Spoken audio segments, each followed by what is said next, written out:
everyone, it's Monica. Welcome back to Because Jesus Bible Journaling. Today, as promised, I have a video here for you about adding my new Bible category tabs into a Bible that already has the books of the Bible tabbed. So for this example, I am using my daughter's journaling Bible. This is the New Living Translation Bible. She went ahead and gave me the thumbs up to go ahead and add some category tabs to her Bible. Last video, I installed these category tabs into my Promise Bible, and that one doesn't have any tabs for the books of the Bible yet anyway, so that was pretty straightforward. But today I'm going to show you a different method and a different way to do it in a Bible that already has some books of the Bible. So again, when you order this from the Etsy store, you end up getting one sheet of paper here that has all these 11 Bible category tabs on it. You get a second sheet of paper here that has some helpful installation instructions, and then at the bottom of the page there an Old Testament and New Testament chart that shows you what books of the Bible go in each category and where to affix them. So for example, Old Testament history, I checked the chart and it was meant to be installed on the book of Joshua's first page, and so that's where it is. Same thing as we go here to poetry and wisdom. That's going to be on the first page of Job. And again, these tabs here I used vellum for in this Bible. And today I'm actually going to use some drawing paper that I directly printed onto. So let me show you a little bit about that. This here is going to be the third piece of paper that comes in your set that you purchase on Etsy, and this one has the line work a lot lighter.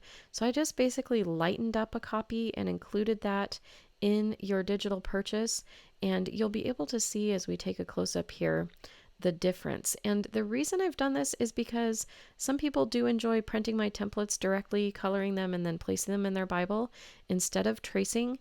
So the darker template is created for tracing and then putting in your Bible, and then the lighter color template, the lighter lines, is actually meant for using directly in your Bible, and that's what I'm going to show you today. So I have printed the lighter lined version of these category tabs onto some drawing paper. It's slightly thicker than regular printer paper, and I'm opting to use my Inktense blocks here to create a watercolor look. Now, why didn't I just use watercolor? I didn't use watercolor because if these were to get wet, watercolor will reactivate and you'll get some colors smearing around, whereas these Inktense blocks are actually going to be permanent once they're dry. But I can use them very similarly to how I would use watercolor, and so that's what I'm doing today. Now I am going through, and there are 4 different types of flowers or leaves or decoration on these tabs, sort of 4 different versions. So the first version there, I used kind of a lime green to just drop some color onto the tab and make it look kind of a little bit marbled, as it turns out. And then this second type of tab has these little tulips on them, and I did a pink marbly background. The third type of tab has these little hearts on it with some polka dots, and I used a blue background. The last type of Bible tab has little green leaves on it, and I went ahead and am doing a purple background on those.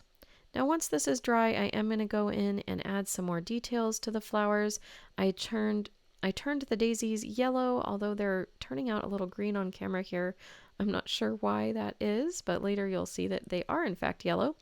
And then I decided to do my tulips pink with green leaves. And then as I continued on, I did some polka dots in kind of a dark turquoise color on those blue tabs. And then I went through with a purple on the hearts. And then I used some green finally on the last 2 tabs just to add some life to those leaves. Now you could do this with marker, colored pencil, anything you like. You do not have to do these exactly as I'm doing them. I just really am more interested in sharing the process with you today of how I am using these Bible tabs actually as they came instead of tracing. So again, in the last video you saw me trace them and use vellum. This video I'm using them directly.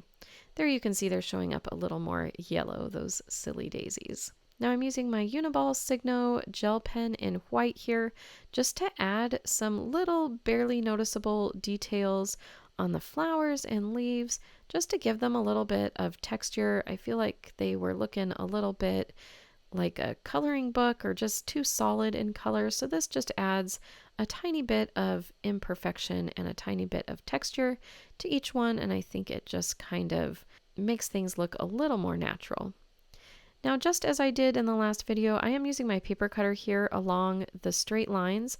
The one difference I'm doing here is I'm being really careful to actually go ahead and cut away that straight black line, because when I install them in my Bible, I actually want that line to not really be there. And because we didn't trace this time, I'm not able to erase pencil marks, but I am able to cut them away. I hope that makes sense. You'll see here as we move along that I have gotten rid of all of the straight lines on these templates so that those edges just go straight from white paper, and they'll go straight from white paper onto the Bible page without any black line in the way. So now that I am this far in the process, I'm going to go ahead and trim these down even a little bit more just to make them easier to deal with. As you saw in my last video, I was able to come up with some tips and tricks along the way to make this process go quicker. Now again, I can't emphasize this enough. The place that you put the crease is really right down the center, and that's what matters more as opposed to really matching up those straight edges. If you think about it, the straight edges of these tabs are going to go on opposite sides of the Bible paper, but that dotted line there, that's the crucial part that you really want to fold nice and straight so that you can read the tabs on both sides clearly and your letters aren't getting folds going through the middle of them. So again, not as crucial that those straight lines match up perfectly. They're going to be on opposite sides of your Bible page, but it is really important to get that crease going right down the center. Now, after I've folded them, I am going to trim off the curvy parts, and I'm going to just double check on the back side as I go. I want to eliminate as much of those black outlines as possible. Even though I used the lighter lined copy, I still have these little edges, and so I'm going to go ahead and cut kind of just inside those black lines and then flip them over and see if there's any extra trimmings that need to come off. This is also allowing me to just have perfectly matched up sides and edges on these Bible tabs. So again, this was just printed on drawing paper. It's slightly thicker than printer paper, and that's what enabled me to use these Inktense blocks on them, a little bit wet, a little bit of water. But if you're using something drier, you could just do this on printer paper if you like. If your printer can handle it, you could do it on watercolor paper and have very thick and stiff tabs if you need that. But again, this is all about personal preference. Your tabs are going to look a lot different than mine. So here's my daughter's Inspire Bible. She got this when she was 7, and some of the artwork shows that. And that is just one of the most beautiful things about art worship, I think, is that we get to meet the Lord where He's at. Now, right off the bat, the book of Genesis had a tab on the front page of Genesis. So I decided to put this category tab just one page before the first page of Genesis. I hope that makes sense. This Old Testament history tab, there's no problem here attaching it. It's not going to be attached or cover up any of the books of the Bible tabs, and so it's good to go. And once again, here's the little tip of keeping your middle tab about 6 centimeters up from the bottom of your Bible page. That seems to be just right. Now this book here does have the tab over on that corner. So again, I'm going to go one page before and install this category tab. That way it's not going to conflict with the Book of the Bible tab that was already there. So my Poetry Wisdom tab, instead of going right on the Book of Job, is just going to go one page before. Here we are in Isaiah, not a problem here. There's no tab in the way whatsoever. There's my major prophets tab, and then flipping over to Hosea, my minor prophets. Again, there's a tab there for the book of Hosea already, so I'm installing this one page ahead, right on the final page of Daniel there. And this makes sense to me to do it this way. I think if you've got books of the Bible tabs, you have an option to move the category tab up or down. But to me, it was kind of important that they go top, middle, bottom in each row. So if I'm running into a tab that's in my way, I'm just going one page ahead and putting the category tab there.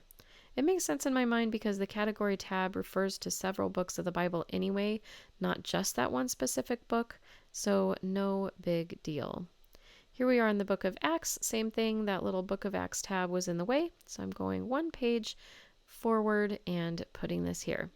Let me tell you, this was a much quicker and easier process than going through the trouble of tracing these tabs onto vellum. But the look of the vellum tabs was also super cool. I suppose if you have a printer that can print on vellum paper, that is also an option for you, is to print these lighter lined version tabs onto a piece of vellum directly. So that could also be a good solution. Now this is tricky. There's a tab on the bottom on the book of the Bible page and a tab on the bottom of the page right before it. So this one I did make an exception and just slid it up on the page slightly just to allow room for that 1 Timothy tab to be there. Moving right along here, I did want to just include the whole process of installing all 11 tabs so that you can kind of see the rhythm and the method of these tabs at work. Don't forget that there's a chart on the bottom of your installation instructions that tells you exactly where to put these as well. So that's a quick, easy reference for you to make your job a whole lot easier. So there it is. I think this turned out so cute, you guys. She's so excited to have her books of the Bible tabs as well as category tabs.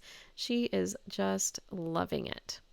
Hey, if you've enjoyed this, you might want to also check out my personal art journey that I share over on my Artsy Bits channel. That link is down in the description box below, as well as on the final screen of this video. I hope you're having a very enjoyable day. I hope you get a chance to jump into the Word of God for yourself. It is amazing. Find us over on Facebook. If you get these tabs, I'd love to see how you decorate them and install them. I'm also on Instagram if you want to follow me there, and there is a link for my Etsy store as well in the description box below and in the upper right hand corner in the cards. I hope this was helpful. Leave questions and comments below. Love to hear from you. Bye-bye.